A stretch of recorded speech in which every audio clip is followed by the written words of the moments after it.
여호와께서 여호수아에게 이르시되 두려워하지 말라 놀라지 말라 군사를 다 거느리고 일어나 아이로 올라가라. 보라 내가 아이 왕과 그의 백성과 그의 성읍과 그의 땅을 다 내 손에 넘겨 주었으니 너는 여리고와 그 왕에게 행한 것 같이 아이와 그 왕에게 행하되 오직 거기서 탈취한 물건과 가축은 스스로 가지라. 너는 아이성 뒤에 복병을 둘지니라 하시니. 하나님의 말씀입니다. 네, 오늘 우리가 함께 볼 여호수아 8장은 이제 지난주에 살펴보았던 7장과 연결이 되는 하나의 본문입니다. 7장에서 이스라엘은 큰 실패와 두려움을 느꼈습니다. 처음에는 전투에서 패배했다는 사실 하나만으로 너무나 큰 낙심을 느꼈습니다. 그래서 여호수아는 슬퍼하며 하나님께 탄식하며 간구합니다. 그러나 하나님께서는 그러한 여호수아에게 전쟁에서 패배한 것보다 더 중요한 문제가 있음을 알려주셨습니다. 표면적으로는 전쟁에서 패배한 것이 큰 문제인 것처럼 보이지만 그 이면에는 더 큰 문제, 근본적인 문제가 있음을 알려주신 것입니다. 그래서 잠시 7장 11절을 보면 11절 초두에 이런 말씀이 있습니다. 이스라엘이 범죄하여 하나님과의 언약을 어겼다라는 말씀이 있습니다. 그리고 12절 마지막 부분을 보면 그것을 해결하지 않으면 내가 다시는 너희와 함께하지 않을 것이다 라는 말씀을 하나님께서는 주십니다. 이러한 하나님의 말씀에 이스라엘은 제비를 뽑아서 범죄한 아간을 찾아내었고 공의대로 아간을 심판하여 죄의 문제를 해결합니다. 그래서 7장 마지막 절 26절은 이렇게 말씀을 합니다. 여호와께서 그의 맹렬한 진노를 그치시니 라고 이렇게 말씀하며 7장이 마무리가 됩니다. 이것이 우리가 지난주에 살펴본 7장의 간략한 내용입니다. 오늘 본문 8장 1절은 하나님의 말씀으로 시작을 합니다. 이 말씀은 하나님께서 맹렬한 진노를 그치시고 이스라엘에게 어떻게 다가오시는지 어떠한 말씀을 주시는지 우리에게 확인시켜 줍니다. 세상 사람들은 종종 실패는 성공의 어머니다라는 말을 하곤 합니다. 사람들이 그렇게 말하는 까닭은 아마도 이런 이유일 것입니다. 실패를 통해서 내 자신이 더 성장을 한다든지 또한 그러한 실패의 과정을 통해서 우리 자신이 더 나은 방법들을 찾아가기 때문입니다. 결국 실패를 성공의 어머니다라고 말을 하는 이유는 내가 성장하기 때문입니다. 그것이 인내심이든 지혜이든 내가 발전하기 때문입니다. 그러나 7장에서 8장으로 이어지는 이스라엘의 실패와 이스라엘의 성공에는 그것에서 드러나는 것은 개인이 자신의 지혜로 문제를 얼마나 잘 해결하느냐가 아니라 우리가 하나님의 말씀에 철저히 순종하고 있는가로 판단이 됩니다. 그래서 이스라엘의 실패는 하나님의 말씀을 불순종하는 데서 시작된 것이며 이스라엘의 회복은 하나님의 말씀을 듣는 데에서 시작이 되었습니다. 이처럼 우리들의 인생의 실패와 회복도 하나님의 말씀을 얼마나 잘 지키는가에 따라서 달라질 것입니다. 아간이 범한 범죄를 해결하자 하나님께서 말씀을 하십니다. 처음에 아이성을 공격할 때에는 아무런 말씀이 없으셨던 하나님께서 이제는 그들에게 약속을 확인시켜 주시고 보증을 주시며 어떻게 해야 할지를 그 방법을 알려주십니다. 1절과 2절이 하나님께서 주시는 말씀인데 우선 1절 말씀을 함께 읽어보겠습니다. 여호와께서 여호수아에게 이르시되 두려워하지 말라 놀라지 말라 군사를 다 거느리고 일어나 아이로 올라가라. 보라 내가 아이 왕과 그의 백성과 그의 성읍과 그의 땅을 다 내 손에 넘겨 주었으니. 하나님께서 여호수아에게 말씀하십니다. 두려워하지 말고 놀라지 말라.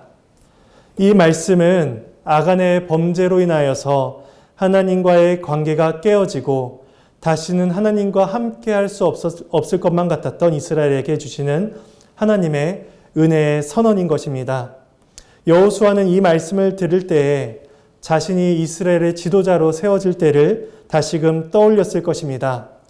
왜냐하면 이 말씀은 하나님께서 모세가 죽고 난 직후 여호수아에게 주셨던 말씀의 확증이기 때문입니다. 잠시 여호수아 1장으로 가서 그 말씀을 함께 읽어보도록 하겠습니다. 여호수아 1장 3절 말씀입니다.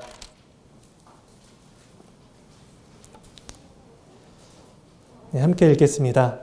내가 모세에게 말한 바와 같이 너희 발바닥으로 밟는 곳은 모두 내가 너희에게 주었노니. 이어서 9절을 함께 읽겠습니다. 내가 내게 명령한 것이 아니냐. 강하고 담대하라. 두려워하지 말며 놀라지 말라. 내가 어디로 가든지 내 하나님 여호와가 너와 함께 하느니라. 가나안 땅을 들어가기에 앞서서 하나님께서 말씀해 주셨습니다. 너희가 밟는 모든 땅을 내가 이미 너희에게 주었노라. 강하고 담대하라. 두려워하지 말고 놀라지 말라. 내가 너와 함께 하느니라 라고 말씀을 주셨습니다. 하나님께서는 그리고 범죄에서 범죄한 아간을 처단하고 또 회복한 이스라엘에게 다시금 그 말씀을 주시는 것입니다. 이 말씀을 다시금 주심으로 말미암아 하나님께서는 여전히 이스라엘에게 신실하게 서 계시며 하나님의 약속은 변함이 없으시다는 사실을 그들에게 증거해 주십니다. 이 말씀으로 여호수아와 모든 이스라엘 백성들은 큰 위로와 힘을 얻었을 것입니다. 그리하여 그들이 경험한 패배가 불순종에서 비롯된 것임을 철저히 깨닫고 하나님에 대한 순종과 신뢰를 확인하고 다시금 나아갈 수 있었던 것입니다. 이어서 하나님께서는 그 아이성을 어떻게 공격을 해야 될지를 말씀해 주십니다. 2절 말씀을 함께 읽어보겠습니다. 너는 여리고와 그 왕에게 행한 것 같이 아이와 그 왕에게 행하되 오직 거기서 탈취할 물건과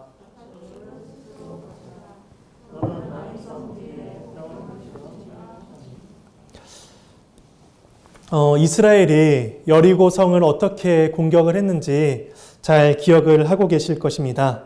모든 것을 다 진멸했습니다. 그런데 특이한 것은 여기에서 여리고와 그 왕을 구분을 짓습니다. 그리고 또한 아이와 그 왕을 구분지어서 말씀을 해주십니다.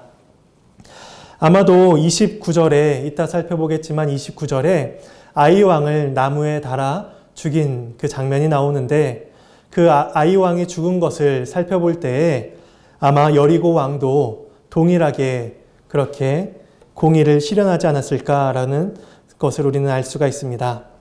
그런데 여리고와의 차이가 있다면 여리고 성에서는 남녀노소와 모든 가축들까지 다 진멸하고 그곳에서 나오는 음금과 동철과 모든 것들을 다 하나님께 바쳐 구별하라고 말씀을 하셨습니다. 이것은 여리고 성이 가나안 땅의 첫 제물로서 하나님께 바쳐진 것이었음을 우리가 또한 6장 설교를 통해서 살펴보았습니다. 반면 오늘 본문 아이성에서는 사람은 다 죽이되 물건과 가축은 이스라엘이 스스로 가지도록 하나님께서 명하십니다. 아이성의 모든 사람을 다 죽임으로 죄에 대한 하나님의 공의를 실현하는 반면에 그곳에서 나오는 전리품은 이스라엘이 사용할 수 있도록 허락을 해주신 것입니다. 그래서 이스라엘은 아이성에서 나오는 전리품으로 이후 전쟁에 대한 물자를 채울 수 있었을 것이고 또 각자에게 필요한 물품들을 공급받을 수 있었을 것입니다. 우리는 이런 상황에서 떠오르는 한 사람이 있습니다. 바로 아간입니다. 하나님께서는 그 백성에게 필요한 것을 적절한 때에 공급을 해주십니다. 그러나 아간은 이러한 사실을 망각한 채 은과 금을 탐했고 하나님의 영광을 빼앗으려고 하였습니다. 우리는 하나님께서 우리 모두에게 필요한 때에 적절한 것을 도우신다는 사실을 기억하며 하나님의 은혜를 신뢰하며 나아가야 될 것입니다. 이제 하나님께서는 아이성 정복을 어떻게 해야 될지 그 방법도 알려주셨습니다.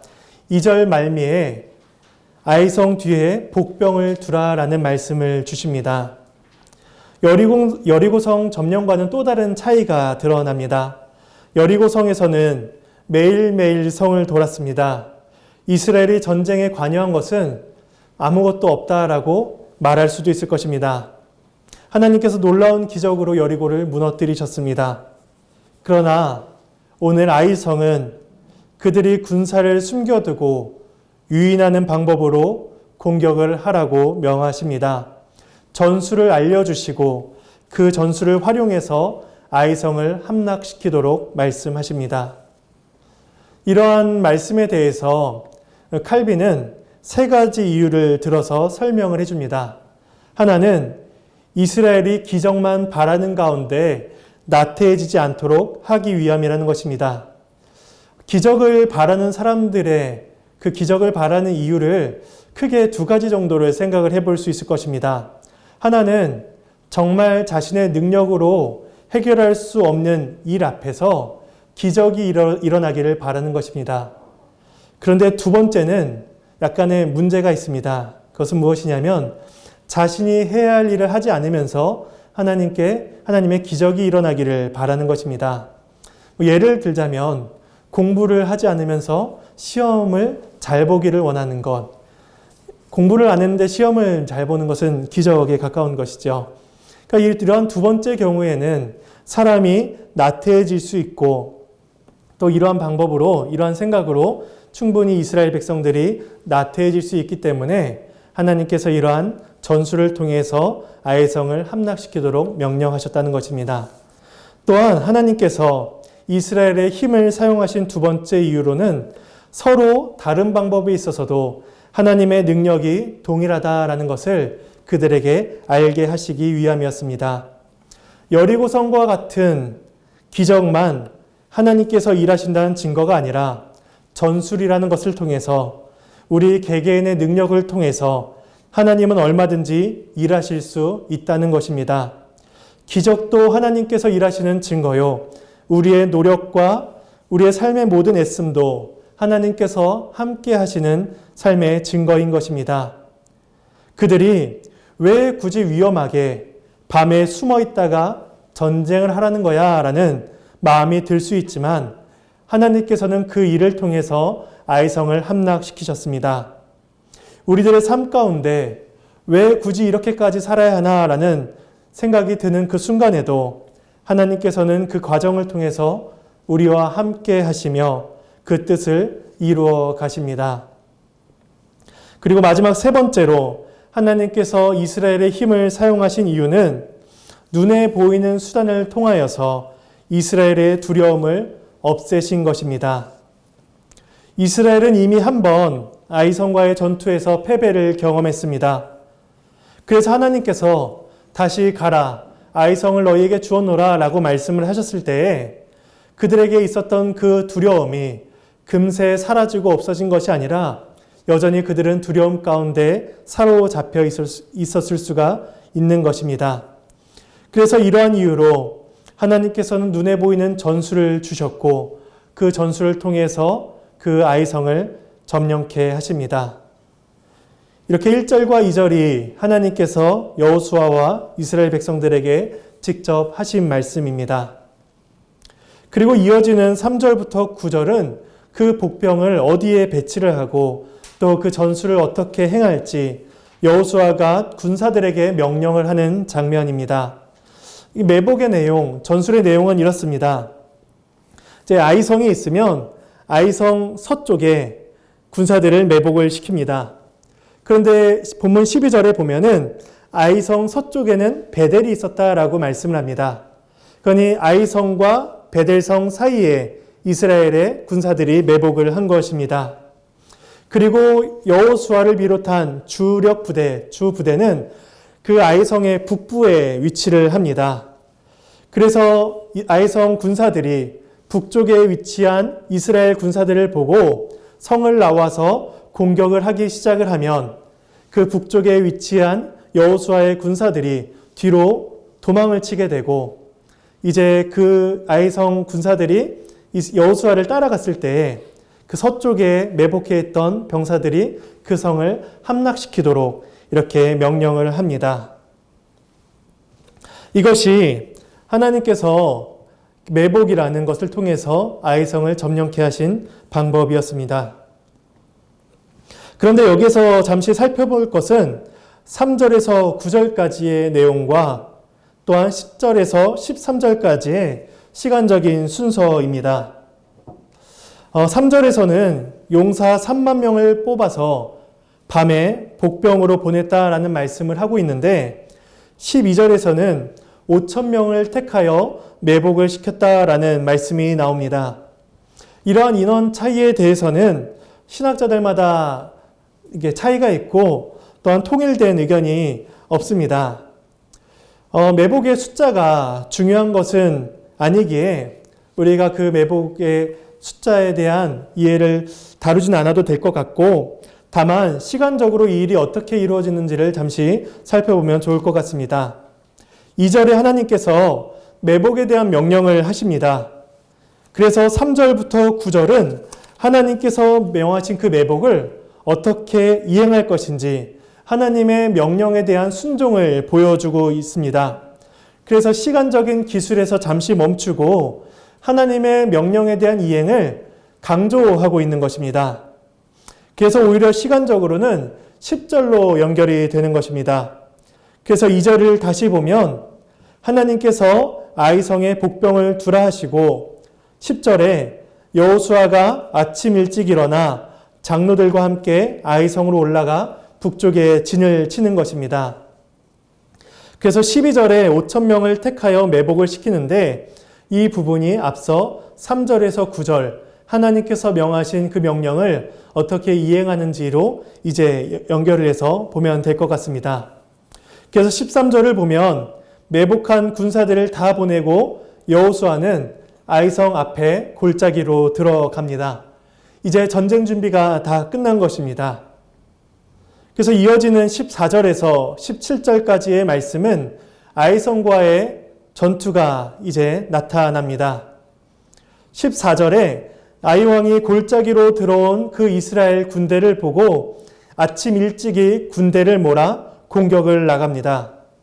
보통 공격을 한다면, 전쟁을 하면 안전한 성에서 자리를 잡고 싸우는 것이 유리할 텐데 이 아이 왕이 처음에 이겼던 승리의 기쁨 때문인지 자신감 때문인지 모든 군사를 다 데리고 전투를 하러 나갑니다. 이미 이스라엘 백성들이 군사들이 짜놓은 전술대로 그들이 나오는 것이죠. 그래서 이스라엘 백성들은 조금 싸우다가 첫 번째 전투처럼 패배하는 모양으로 다시금 도망하게 됩니다. 그런데 17절 말씀을 함께 읽어보도록 하겠습니다. 17절 말씀입니다. 아이와 베델의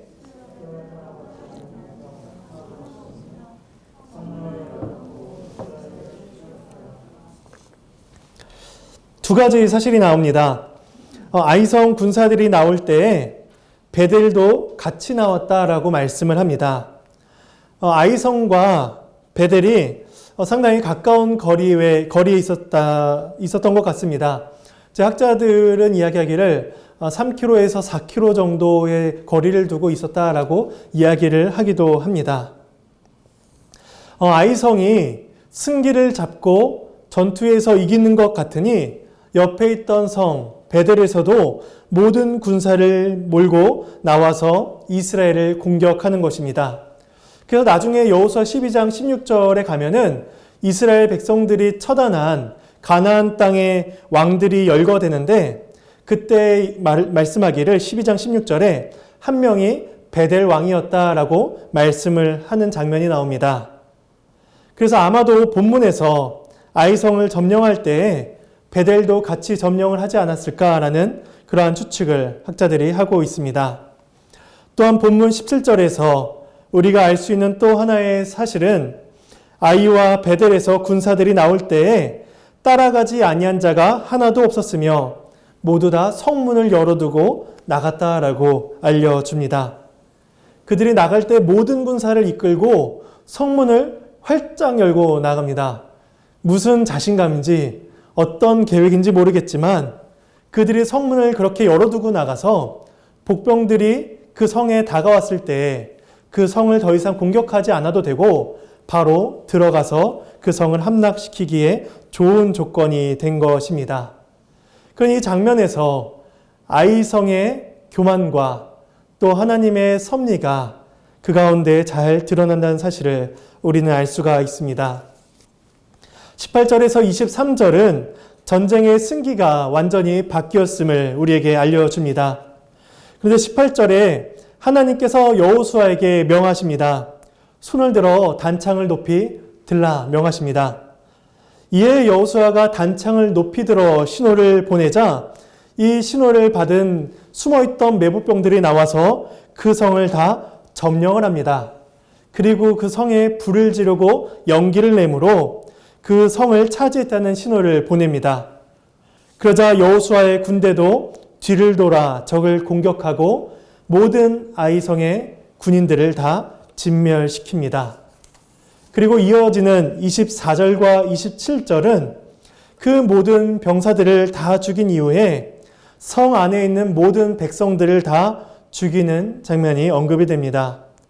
25절에 남녀가 모두 12,000명이었다라고 아이성의 인구를 말씀해주고 있습니다. 그리고 하나님께서 명령하신 대로 모든 가축과 물건들은 이스라엘 백성들이 모두 다 이제 취하였습니다. 그리고 마지막 28절에서 29절은 아이성을 불살라 돌무더기를 만들고 아이왕을 나무에 달았다가 해질 때에 내려 돌무더기를 쌓는 것으로 오늘 본문이 끝이 나게 됩니다. 이제 이 본문 가운데 몇 가지를 살펴보도록 하겠습니다. 우선 10절 말씀입니다. 10절 말씀을 함께 읽어보도록 하겠습니다. 여호수아가 아침에 일찍이 일어나 백성을 점호하고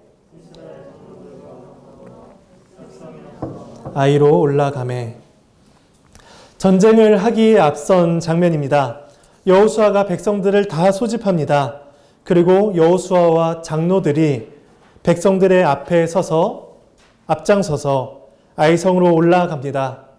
이 장면은 마치 이전에 제사장들이 언약궤를 들고 이스라엘 앞을 걸어갔던 것처럼, 또 요단강을 건너갔던 것처럼, 또 여리고 앞을 함께 걸어갔던 것처럼 이와 같은 모습으로 여호수아와 장로들이 이스라엘 백성들 앞을 걸어갑니다. 매복을 준비해야 되고 이전과는 완전히 다른 새로운 전술로 공격을 해야 하는 상황이었습니다. 여호수아서에 다른 어떤 부분들보다도 전략적인 부분이 많이 드러나는 본문 가운데 하나입니다. 그럼에도 불구하고 여호수아와 장로들이 이스라엘에 앞서 아이성을 향해 나아갑니다. 이런 모습은 그들이 궁극적으로 신뢰해야 될 분이 누구인지를 우리에게 알려줍니다. 여리고 전투에 비해 많은 것을 준비해야 했고 감당해야 하는 전쟁이었지만 결국 그 아이성을 주시는 것도 하나님이심을 이스라엘에게 상기시켜 줍니다. 이 전투가 하나님에게 속한 전쟁이었다는 사실을 우리는 26절을 통해서 더 잘 알 수가 있습니다. 26절 말씀입니다. 아이 주민들을 진멸하여 바치기까지 여호수아가 단창을 잡아든 손을 거두지 아니하였고, 여호수아가 단창을 들고 있습니다. 근데 여호수아가 들고 있는 이 단창은 18절에서 든 단창입니다. 그러니까 18절에서 신호를 든 단창을 여전히 내리지 않고 있는 것이죠. 그 아이 주민들을 진멸할 때까지 그 손을 내리지 않았다라고 말씀합니다. 이 단창은, 이 손은 하늘을 향해서 단순히 뻗음으로 전투를 시작하기 위한 신호를 보낸 것이 아니라 그 신호 이상의 다른 것이 있음을 우리에게 알려줍니다. 이러한 여호수아의 행동에 대해서 한 신학자는 이렇게 말을 합니다. 제가 한번 읽어드리겠습니다.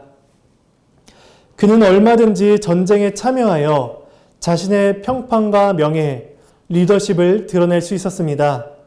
그러나 그는 마치 그의 손이 단창에 꼭 묶여있는 사람처럼 부하들에게 하나님만 바라보도록 하였습니다. 그는 이스라엘이 아이성을 완전히 장악할 때까지 이스라엘의 마음을 하늘의 소망에 고정시켰습니다. 여호수아가 높이 든 창은 그의 능력과 이스라엘의 모든 소망이 하나님께 있음을 깨닫게 하였습니다. 그래서 이 전쟁은 이스라엘이 수고하고 노력하여 얻는 것처럼 보였지만 실상은 하나님께서 주시는 땅이며 하나님께서 일하시는 역사의 현장이었던 것입니다.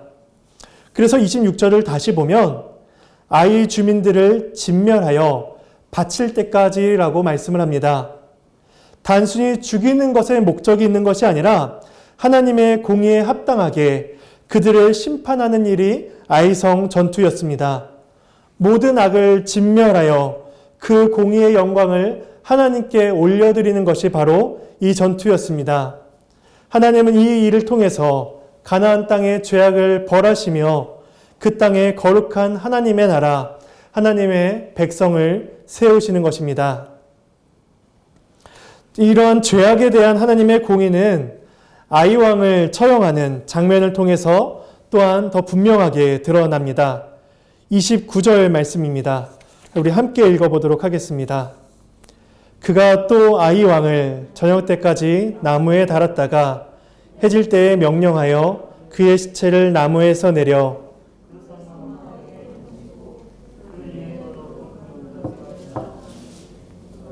그것이 오늘까지 있더라. 신명기 21장 22절과 23절은 사람이 죽을 죄를 범했을 때에 그 사람을 돌로 쳐서 죽이고 나무에 달게 합니다. 그리고 해가 지기 전에는 나무에서 내리도록 명하는 율법이 있습니다. 성경은 그렇게 죽은 자를 가리켜서 하나님의 저주를 받은 자라라고 말씀을 합니다. 여호수아는 율법의 명령대로 말씀대로 그대로 이행합니다. 그를 나무에 달아 죽이고 또한 율법에 맞게 그를 땅에 내립니다. 이러한 모습은 하나님의 공의가 드러나는 전쟁이며 하나님의 나라가 그 땅 가운데 이뤄지고 있음을 우리에게 알려줍니다. 이제 아이에는 2개의 돌무더기가 남아있게 되었습니다. 하나는 아이왕이 묻힌 돌무더기이며 다른 하나는 아간이 묻힌 돌무더기였습니다. 한 사람은 이스라엘 사람이며 한 사람은 이방의 왕이었지만 그들은 어떻게 보면 동일한 이유로 그곳에 묻히게 되었습니다. 하나님의 말씀을 업신여기며 자기 욕심을 따라 산 자들입니다. 돈이라는 우상을 쫓아 가나안 땅의 우상을 쫓아 하나님을 배척한 자들이 그곳에 묻히게 되었습니다. 이런 모습은 하나님의 나라가 우리 가운데 어떻게 세워져야 하는지, 어떻게 임하는지를 우리에게 잘 보여주고 있습니다. 하나님의 나라는 하나님의 공의와 하나님의 은혜로 세워집니다. 또한 하나님에 대한 말씀에 순종으로 거룩을 쫓게 하시고 하나님을 향한 영광과 소망을 바라보며 살게 하십니다.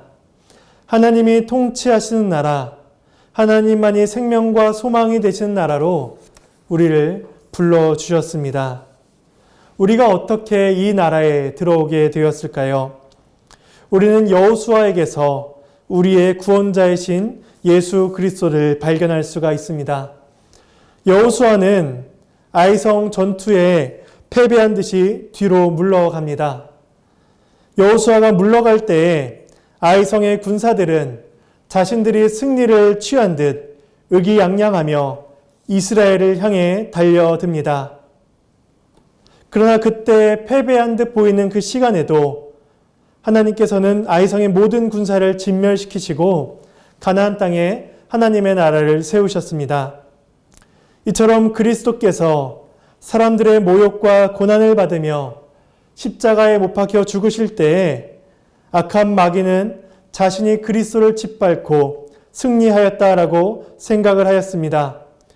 그리스도는 악한 마귀에게 패배하고 죽음이 그를 삼켜버린 것처럼 보였습니다.